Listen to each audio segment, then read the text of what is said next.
আসসালামু আলাইকুম রহমতুল্লাহি ওয়া বারাকাতুহু।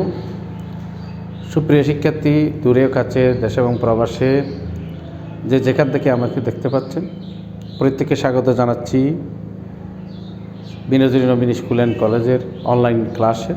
আমি সৈয়দ মোহাম্মদ আবদুল্লাহ রশিদি, সিনিয়র শিক্ষক, বিনোজনী নবীন স্কুল অ্যান্ড কলেজ। আজকে আমি অষ্টম শ্রেণীর যে সাহিত্য কণিকা, আমাদের এই যে বইটি সাহিত্য কণিকা বই, এই অষ্টম শ্রেণীর সাহিত্য কণিকা বইয়ের একটি কবিতা নিয়ে আমি তোমাদের সামনে উপস্থিত হয়েছি। এই কবিতাটি লিখেছেন আমাদের জাতীয় কবি, জাতিসত্তার কবি, বিদ্রোহী কবি, প্রেমের কবি, সাম্যের কবি, দ্রোহের কবি কাজী নজরুল ইসলাম এই কবিতাটি লিখেছেন। শুরুতে আমি তোমাদেরকে জাতীয় কবি কাজী নজরুল ইসলামের জীবনী আমি তোমাদের সামনে তুলে ধরব। দেখো, আজকে যে কবিতাটি আমি তোমাদেরকে পড়াবো, কবিতাটির নাম হচ্ছে নারী কবিতা, লিখেছেন কাজী নজরুল ইসলাম। কাজী নজরুল ইসলামের জন্ম 1899 খ্রিস্টাব্দে 24শে মে, 1306 বঙ্গাব্দ, 11ই জ্যৈষ্ঠ। 11ই জ্যৈষ্ঠকে নজরুল জয়ন্তী বলা হয়।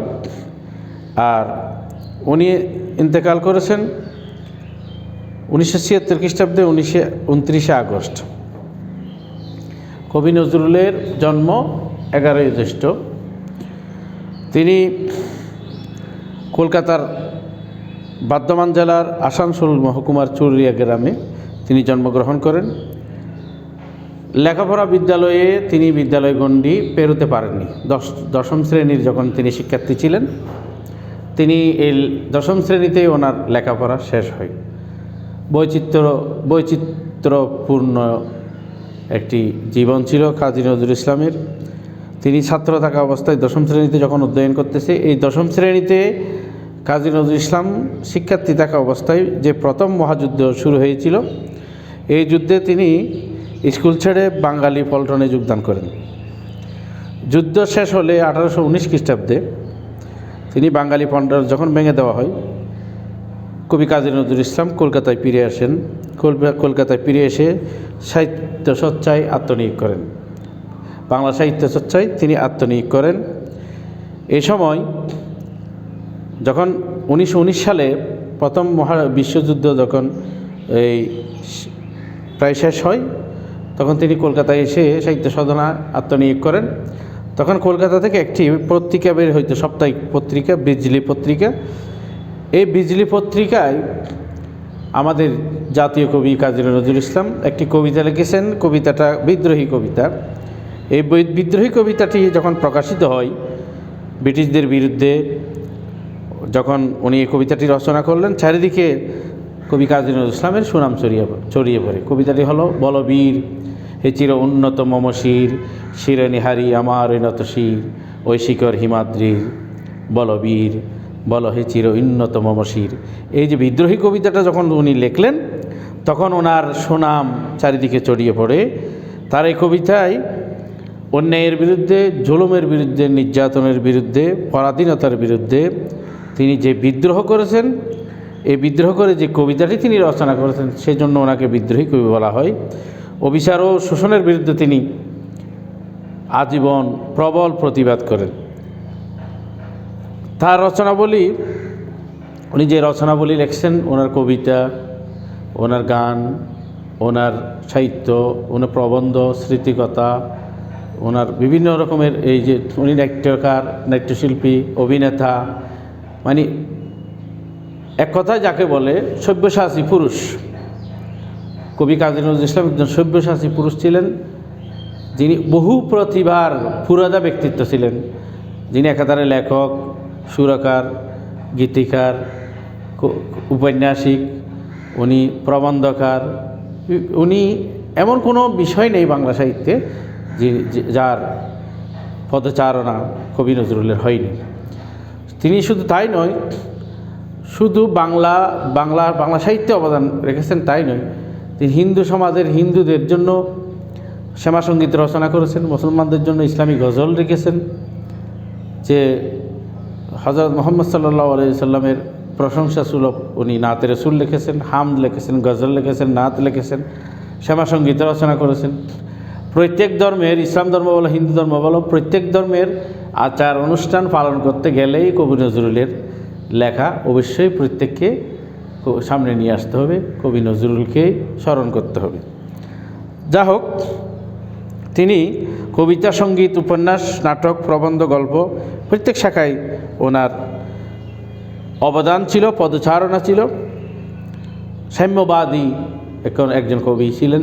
মানুষের মধ্যে কোনো ভেদাভেদ, যে উঁচু নিচু, জাত বিজাত, বিভিন্ন রকমের সম্প্রদায়ভুক্ত যে ভেদাভেদ, এই ভেদাভেদের ঊর্ধ্বে তিনি উঠে তিনি ওনার সাহিত্য রচনা করেছিলেন।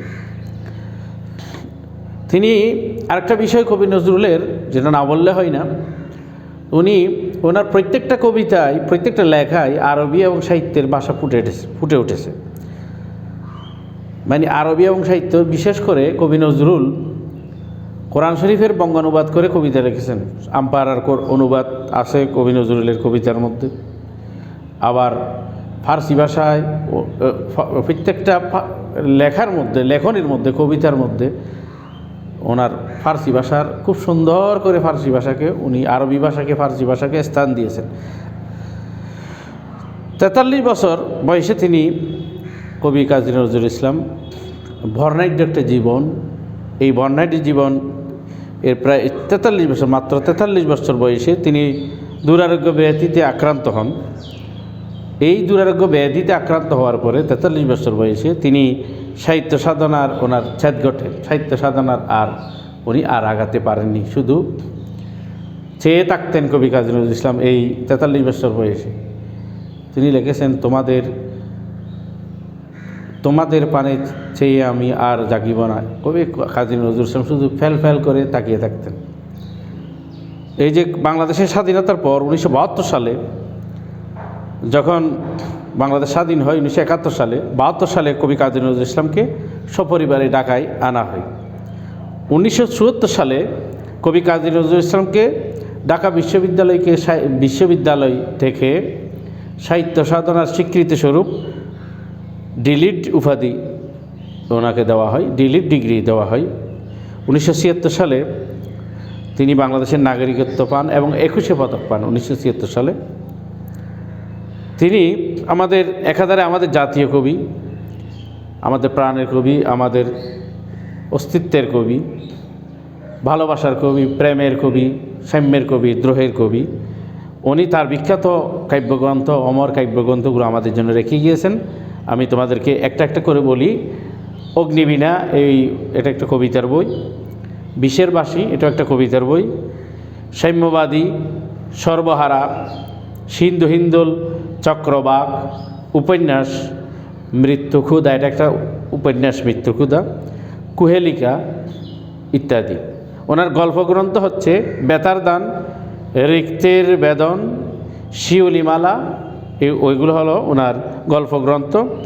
আর যে বিভিন্ন প্রবন্ধ যেগুলো কবি কাজী নজরুল ইসলাম লিখেছেন, প্রবন্ধ গ্রন্থ যেগুলো, এই গ্রন্থগুলোর নাম হচ্ছে যুগবাণী, রুদ্রমঙ্গল, এই ঝিলিমিলি, নাটক হলো ঝিলিমিলি, আলেয়া, মধুমালা ইত্যাদি ওনার এই নাটক গ্রন্থ। 1976 খ্রিস্টাব্দে 29 আগস্ট তিনি ঢাকায় মৃত্যুবরণ করেন। ওনাকে সমাহিত করা হয় ঢাকা ইউনিভার্সিটির যে সেন্ট্রাল মসজিদ, যে কেন্দ্রীয় মসজিদের সামনে উঠোনে ওনাকে কবরস্থ করা হয়। ওনার শেষ ইচ্ছা ছিল, মসজিদেরই পাশে আমায় কবর দিও ভাই, যেন গোর হতে মুয়াজ্জিনের আজান শুনতে পাই। আমার গোরের ফাঁস দিয়ে ভাই নামাজিরা যাবে, পবিত্র সেই পায়ের ধ্বনি এ বান্দা শুনতে পাবে। এই ওনার অন্তিম ইচ্ছা ছিল, ওনার কবরটা যেন একটা মসজিদের পাশে দেওয়া হয়। সেই জন্য তৎকালীন যারা নীতি নির্ধারণী রাষ্ট্রীয় ক্ষমতায় যারা ছিলেন, ওনারা ওই কবি নজরুলের সে অন্তিম ইচ্ছাটা পূরণ করার জন্য ওনাকে এই ঢাকা কেন্দ্রীয় মসজিদের সামনেই, মসজিদের পাশেই ওনাকে সমাহিত করা হয়। এই গেল আমি কবি কাজী নজরুল ইসলাম জাতীয় কবির, আমি তোমাদেরকে সংক্ষিপ্ত আকারে ওনার জীবনী তুলে ধরেছি। এই সংক্ষিপ্ত পরিসরে ওনার জীবনে আলোচনা করে শেষ নয়, শুধুমাত্র তোমাদের এই সিলেবাসে যতটুকু আছে এতটুকু পর্যন্ত আমি তোমাদেরকে ধারণা দিলাম। এবার চলো আমি যে কবিতাটি নিয়ে আমি তোমাদেরকে আলোচনা করব, যেটা আমাদের প্রায় বিয়ে শাদিতে কবি নজরুলের এই কবিতার একটা মাঝখানের একটি লাইন প্রীতি বিভিন্ন বইতে বিভিন্ন ম্যাগাজিনে এই দুইটা লাইন স্থান পায়। একা কবু হয়ে নিক জয়, পুরুষের তরবারি প্রেরণা দিয়েছে বিজয়ী লক্ষ্মী নারী। একটা কথা সবসময় আমরা বলি, আরেকটা কবিতার এই কবিতা নারী কবিতার মধ্যে আরেকটা লাইন আমরা সবসময় বিশ্বের যা কিছু চিরসুন্দর কল্যাণকর, অর্ধেক তার করিয়েছে নারী অর্ধেক তার নর। এটা পপ সম্প্রসারণেও আসে। একা কবু হয়ে নিকে জয়, পুরুষের তরবারি প্রেরণা দিয়েছে শক্তি দিয়েছে বিজয়ী লক্ষ্মী নারী। এটাও এই নারী কবিতা থেকে এই লাইন এই ছন্দগুলো বিভিন্ন জায়গায় ব্যবহার করা হয়। কবি নজরুলের এই অমর কবিতা অমর কথাগুলো আমাদেরকে বারবার আমাদেরকে স্মরণ করিয়ে দেওয়া হয়। তাই আজকে আমি তোমাদেরকে এই একটা গুরুত্বপূর্ণ একটি কবিতা আমি তোমাদের সামনে নিয়ে এসেছি, নারী কবিতা, আমাদের জাতীয় কবি নারী কবিতা। নারী মানে আমাদের মা বোন যারা, আমাদের নারী জাতি মহিলা জাতি যারা, ওদেরকে বোঝানো হচ্ছে। ওদেরকে যে অবহেলা করা হয়, তুচ্ছ করা হয়, অবজ্ঞা করা হয়, এটা আজকে অনেক বছর আগে আমাদের জাতীয় কবি নারীদেরকে নিয়ে, আমাদের মা জাতিদেরকে নিয়ে উনি চিন্তা করেছিলেন। তো ওই কবিতাটি আমি তোমাদের সামনে আজকে আমি উপস্থাপন করব। সাম্যের গান গাই আমার চক্ষে পুরুষ রমণী, কোনো ভেদাভেদ নাই। বিশ্বের যা কিছু মহান সৃষ্টি চিরকল্যাণকর, অর্ধেক তার করিয়েছে নারী অর্ধেক তার নর। বিশ্বে যা কিছু এলো পাপ তাপ বেদনা অশ্রু বাড়ি, অর্ধেক তার আনিয়াছে নর অর্ধেক তার নারী। জগতের যত বড় বড় জয় বড় বড় অভিযান, মাতা ভগ্নী ও বধূদের ত্যাগে হইয়াছে মহিয়ান। কোন রগে কত খুন দিল নর, লেখা আছে ইতিহাসে কত নারী দিল সিথির সিঁদুর, লেখা নাই তার পাশে। কত মাতা দিল হৃদয় উপাড়ি, কত বোন দিল সেবা, বীরের স্মৃতি স্তম্ভের গায়ে লিখিয়া রেখেছে কেবা। কোনো কালে একা হয়ে নিকে জয়, পুরুষের তরবারি প্রেরণা দিয়েছে শক্তি দিয়েছে বিজয় লক্ষ্মী নারী। সে যুগে হয়েছে বাসি, যে যুগে পুরুষ দাস ছিল নাকু, নারীরা ছিল দাসী। বেদনার যুগ মানুষের যুগ, সাম্যের যুগ আজি। কেহ রহিবে না বন্দি কাহারও, উঠিছে ডঙ্কাবাজি। নর যদি রাখে নারীরে বন্দি, তব এর পর যুগে আপনারই রচা ওই কারাগারে পুরুষ মরিবে ভুগে। যুগের ধর্ম এই, পীড়ন করিলে সে পীড়া দেবে তোমাকে। এত সুন্দর একটা কথা লাস্টে আমার জাতীয় কবি এত সুন্দর একটা কবিতা, পুরা কবিতার সাম এন্ড সাবস্টেন্স, পুরা কবিতার মূল কথাটা লাস্টে নিয়ে আসছে। যুগের ধর্ম এই, পীড়ন করিলে সে পীড়া দেবে তোমাকে। যুগের একটা ধর্ম আছে, যুগের একটা নেচার আছে, প্রাকৃতিক একটা নেচার, সেটা হলো কাউকে পীড়ন করলে সে পীড়নকারীকেই, পীড়নদাতাকেই, তাকে এই পীড়ন সে কষ্ট দেবেই। এইটাই বলতেছেন যুগের ধর্ম এই, পীড়ন করিলে সে পীড়া দেবে তোমাকেই। তো যা হোক, আমি তোমাদের সামনে কবিতাটা আবৃত্তি করলাম। আমি একটু সংক্ষিপ্ত আকারে তোমাদেরকে কবিতাটির অর্থ বলবো। এই কবিতাটায় বোঝাতে যাচ্ছেন, সাম্যের গান গায় আমি নজরুল, আমার চোখে পুরুষ নারী কোনো ভেদাভেদ নেই। পৃথিবীর মধ্যে যা কিছু এসেছে, যা অবদান এই পৃথিবীটাকে সভ্য করার জন্য, মানুষদেরকে সভ্য করার জন্য, এই মানব জাতির জন্য যেই সমস্ত অবদান আছে, এগুলো অর্ধেক পুরুষে করলে আর অর্ধেক নারীরাই করেছে, এ কথাটাই বোঝাচ্ছেন। কিন্তু জগতে যত বড় বড় অভিযান পরিচালনা হয়েছে, এখানে অনেক মাতা ভগ্নী বধূর ত্যাগ আছে, এই ত্যাগের ইতিহাস আছে। কিন্তু কে কত রক্ত দিল, কে কত অবদান রাখলো, কোন পুরুষ কী করছে, ইতিহাসে সবার নাম লেখা আছে। কিন্তু কত মাতা এই যে সেবা দিল, হৃদয় উপরে নিজের নিংড়ানো ভালোবাসা দিছে, এটা ইতিহাসে লেখা নেই। আমরা আজীবন নারী জাতিদেরকে অবহেলা করেছি, এটা লেখা নেই। বীররা বীরত্ব যে প্রকাশ করেছে যুদ্ধের ময়দানে, এটা স্তম্ভে লেখা আছে, লিখে রাখা হয়েছে। কিন্তু আমাদের মা জাতি, নারী জাতির অবদানকে সব সময় খাটো করা হয়েছে, তুচ্ছ করা হয়েছে, তাচ্ছিল্য করা হয়েছে, এইটাকে স্বীকার করা হয়নি। এটাই বোঝাচ্ছেন আমাদের প্রিয় কবি, আমাদের জাতীয় কবি। এই যুদ্ধের সময় যে তরবারি পুরুষেরা নিয়ে যুদ্ধের ময়দানে ঝাঁপিয়ে পড়েছে, এই তরবারি পুরুষের তরবারি একা জয়লাভ করেনি। এই পুরুষের তরবারির যে জয়লাভের পিছনে যে প্রেরণা যে জুগিয়েছেন, শক্তি যে জুগিয়েছেন, সেটা একজন নারী। সে হয়তো মা, সে হয়তো বোন, সে হয়তো বধূ, আমাদেরকে প্রেরণা জুগিয়েছে। এই যে জয়ের জন্য, বীর হওয়ার জন্য একটা প্রেরণা জুগিয়েছে। তো এই কথাগুলো এই কবিতায় বলা হচ্ছে। এই নারী পুরুষ বলতে কোনো ভেদাভেদ নেই, নারীদেরকে অবহেলা নেই, তুচ্ছ তাচ্ছিল্য না করার কথা এই কবিতায় প্রিয় কবি এগুলো ফুটে তুলে ধরেছেন। এবার আসো কিছু শব্দত্ব দিয়ে আমি তোমাদেরকে শব্দত্বগুলো লেখো। সাম্য, সাম্য, সাম্য শব্দের অর্থ হলো সমতা। সাম্য মানে সমতা। গাহি সাম্যের গান, এরকম একটা কবিতা আছে কবি নজরুলের। সাম্য মানে সমতা। মহিয়ান, মহিয়ান মানে সুমহান। মহিয়ান, মহিয়ান মানে সুমহান, সুমহান।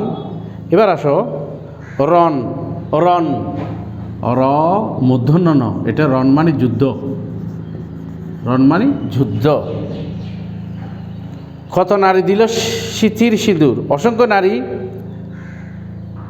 যে নারীর স্বামী মৃত্যুবরণ করে, বিশেষ করে হিন্দু সমাজে একটা নীতি আছে, রীতি আছে।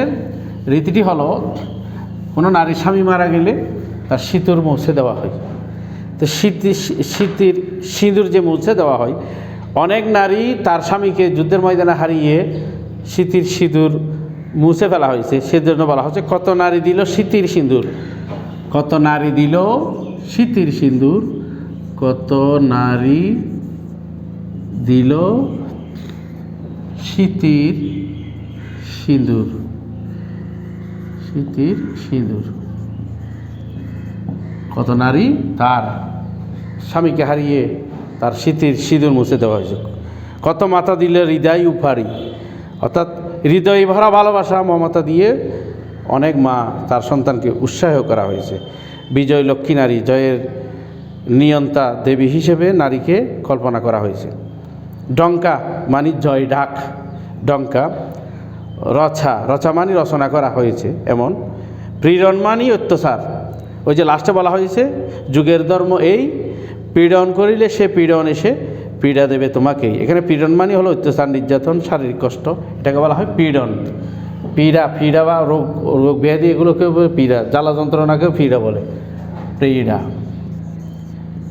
পীড়া, পীড়া মানে নির্যাতন, নির্যাতন, অত্যাচার, এটাকে বলা হয় পীড়ন। পীড়ন। তারপর আসে পীড়া, পীড়া মানে যন্ত্রণা, কষ্ট। ওই যে পীড়া, এটা পীড়ন, একটা হলো পীড়ন, একটা হলো পীড়া। পীড়া, পীড়া মানে কষ্ট, নির্যাতন, এগুলোকে বলা হয় পীড়া। যা হোক, এই শব্দত্বগুলো তোমরা ভালো করে খেয়াল করো এবং শিখে আসবে। সর্বশেষে আমি তোমাদেরকে যে বাড়ির কাজটি দিচ্ছি, দুইটি লাইন, তোমরা এই দুইটি লাইনের ব্যাখ্যা ভালো করে ব্যাখ্যা শিখবে। প্রথম হচ্ছে বিশ্বের যা কিছু সৃষ্টি, বিশ্বের যা কিছু মহান সৃষ্টি চিরকল্যাণকর। বিশ্বের যা কিছু সৃষ্টি কল্যাণকর, কল্যাণকর। অর্ধেক তার করিয়াছে নারী, অর্ধেক তার নর। অর্ধেক তার করিয়াছে নারী, এ কথা দিয়ে কি বোঝানো হচ্ছে? অর্ধেক তার করিয়াছে নারী, করিয়াছে নারী, অর্ধেক তার নর। অর্ধেক তার নর। এখানে নর মানে পুরুষ। অর্ধেক তার করিয়াছে নারীর, অর্ধেক নারীরা করছে আর অর্ধেক তার নর, অর্ধেক পুরুষে করছে। পৃথিবীতে যা কিছু কল্যাণকর সৃষ্টি হয়েছে এখানে অর্ধেক পুরুষের অবদান, অর্ধেক নারীদের অবদান। এই লাইন দুইটার ব্যাখ্যা আরেকটা লাইন আমি তোমাদেরকে লিখে দিচ্ছি, তোমরা এটা ভালো করে শিখে আসবে এটার ব্যাখ্যা সহ। এটা হচ্ছে, একা কবু হয় নিকে জয় পুরুষের তরবারি, প্রেরণা দিয়েছে শক্তি দিয়েছে বিজয়ী লক্ষ্মী নারী। কোনো কালে একা হয় নিকে জয়, কোনো কালে একা, কোনো কালে একা হয়ে নিকে জয়, জয় পুরুষের তরবারি, পুরুষের তরবারি। কোনো কালে একা হয়ে নিকো জয় পুরুষের তরবারি, প্রেরণা দিয়েছে শক্তি দিয়েছে, প্রেরণা দিয়েছে, প্রেরণা দিয়েছে শক্তি দিয়েছে, শক্তি দিয়েছে বিজয় লক্ষ্মী নারী, বিজয় লক্ষ্মী নারী। এই দুইটা লাইনের ব্যাখ্যা শিখবে। কোনো কালে একা হয়ে নিকো জয় পুরুষের তরবারি, প্রেরণা দিয়েছে শক্তি দিয়েছে বিজয় লক্ষ্মী নারী। আর একটা লাস্টের লাইনে যে কথাটা খুব মানে প্রয়োজনীয় কথা, এই কথাটা তোমরা এটার ব্যাখ্যা শিখবে। যুগের ধর্ম এই, পীড়ন করিলে সে পীড়ন এসে ফিরা দেবে তোমাকে, এটাও তোমরা ব্যাখ্যা শিখবে। সর্বশেষে যে প্রশ্নটার উত্তর তোমরা শিখে আসবে, এটা হচ্ছে কবি নজরুলের নারী কবিতা, নারী কবিতার মূলভাব, নারী কবিতার মূলভাব, মূলভাব লেখো। এটা এটা বাড়ির কাজ হিসেবে থাকবে। সুতরাং আজকে এতটুকু পর্যন্ত থাকলো। তোমরা ভালো করে নিয়মিত লেখাপড়া করবে, ঘরের মধ্যে অবস্থান করবে, পরিষ্কার পরিচ্ছন্ন থাকবে, মা বাবার কথা শুনবে, নিয়মিত অনুশীলন করবে, ধর্মীয় বিধিবিধান মেনে চলবে, এই আশা ব্যক্ত রেখে আমি আমার ক্লাস আজকে শেষ করলাম। আসসালামু আলাইকুম ওয়া রাহমাতুল্লাহি ওয়া বারাকাতুহু।